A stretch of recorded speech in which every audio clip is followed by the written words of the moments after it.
It is July 2025 and Kenya's Saba Saba is approaching, not as a celebration but as a battle cry. The nation is reeling from grief, rage and a relentless demand for justice. Just weeks ago, on June 25th, young Kenyans took to the streets to honor those who were killed in last year's demonstrations. They carried crosses, waved flags, and chanted for change. But the response was chilling familiar: live bullets, blood, and at least 19 lives lost. This is not just a date on the calendar, it's a mirror of Kenya's unhealed wounds.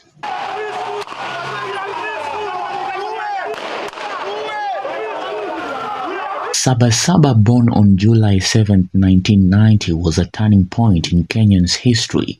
Back then, Kenyans defied the iron grip of President Daniel Arap Moi regime, demanding multi-party democracy. Leaders like Kenneth Matiba and Charles Rubia were arrested, beaten and detained. Thousands gathered at Kamukunji grounds facing brutal crackdowns, but their courage fostered change. Section 2A of the Constitution was repealed in 1991, ending single-party rule.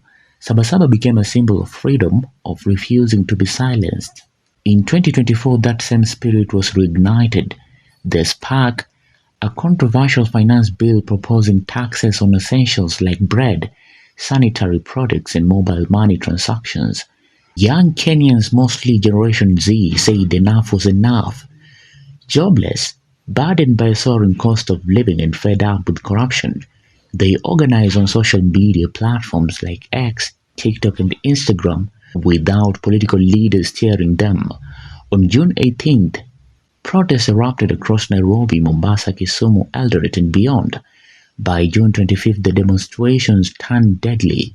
Protesters stormed Parliament, setting parts of it ablaze. Police responded with live ammunition. The Kenyan National Commission on Human Rights reported 39 deaths and 361 injuries. Some protesters were abducted, their fates unknown.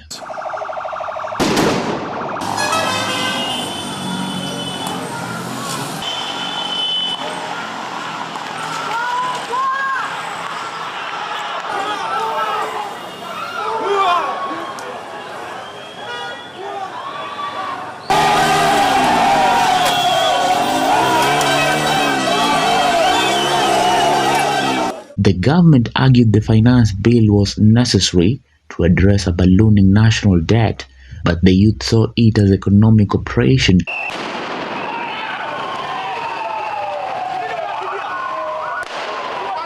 After the bloodshed, President William Ruto withdrew the bill, but the damage was done. Names like Rex Kanyike Masai, killed by a plainclothes officer, became rallying cries. The pain of those losses lingered, and before Kenya could heal, Saba Saba 2024 arrived, carrying the weight of fresh griefs.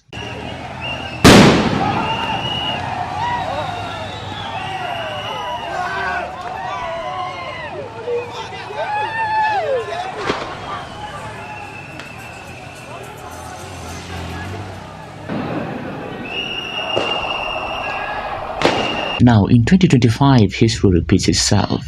On June 25th, Kenyans gathered again, not to protest new taxes, but to commemorate the fallen.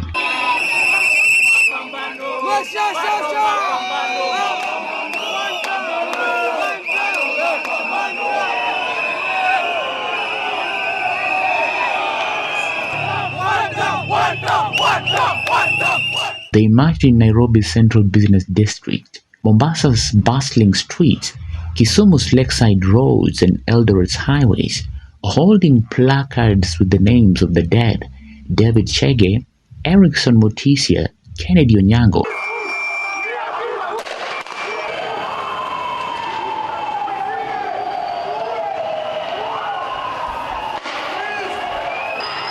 It was meant to be peaceful, a solemn remembrance, but police met them with tear gas, rubber bullets and live rounds. Amnesty International and the Kenyan National Commission on Human Rights confirmed 19 deaths, with over 400 persons injured, many from gunshot wounds. In Mombasa, protesters chanted "Reject, not amend." In Nakuru, businesses shuttered as clashes erupted. What makes this year's Saba Saba so heavy is Jevuo, the same government tactics, tear gas, batons, and hired goons wielding clubs alongside police. President William Ruto, speaking from a funeral in Kilifi on June 25th, urged protesters not to destroy the country while his forces fired on unarmed crowds. His apology at the National Prayer Breakfast in May 2025 was dismissed as hollow by activists like Brian Motuku in Mombasa, who called it, quote, political theater. This is a leaderless movement driven by Generation Z raw courage. They are not waiting for politicians like Raila Odinga or Kalonzo Musyoka to speak for them. Instead, they are organizing online, translating demands into local languages, and using AI tools to spread awareness. We feel like the government is not giving an ear to our challenges, to our problems. It is like they are deaf. Wanna get? Not even a few. We lost many people. Eric Sheni, Rex Masai, Alberto Joang, Juzi, Denzel Omondi. That is just among the 60 people who died, who have been dying. And since then, nothing has happened. Yani munadhulumu huyu mtoto kwa kumunyima kazi, alafu munamudhulumu hata hana biashara ya kufanya ya serikali. Yeye mwenyewe anajishughulisha mpaka anapata side hustle. Alafu instead of serikali imsaidie hiyo side hustle, yani inamuua akifanya hiyo side hustle.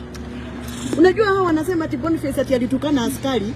Mnajiuliza kwa nini labda alimtukana, kama alimtukana because hatakuwa hapo. Labda kijana alikuwa na njaa. Labda kijana alikuwa ameteseka, amekimbizwa ya kutosha mpaka amekuwa frustrated. And we know we are human. But we cannot justify killing a young boy who is just selling masks. Yani wao wana struggle, watoto watoke kwa manyumba waende wafanye kazi. Na kazi ipo, lakini hapa sisi wale wamejitokeza side hustle ndio tunaua. Sasa hii ni serikali ya aina gani? In fact mkiona hawa MPs wote wenye wanasema ati walioleka kwa broad based government, hiyo nasemanga ni blood based government. Muambie waache kutubeba vile wanatubeba. Kama wako serious and they surely feel that they are in the right government, they should impeach Murkomen first. Murkomen should be impeached. Yes. You cannot be trusted with the people's life if you are going to a police station, kuchocha police stations, police officers at you shoot to kill. What kind of a minister are you? He should be impeached. Saba Saba 2025 is not just about remembering 1990. It's about now. It's about a generation that knows the power of protest, that won't be silenced by bullets or tear gas. It's about a nation asking, how many more? As July 7th approaches, Kenya stands at a crossroads. Will this be another cycle of violence, or will it be the spark that will rise the country's future? The answer lies in the streets,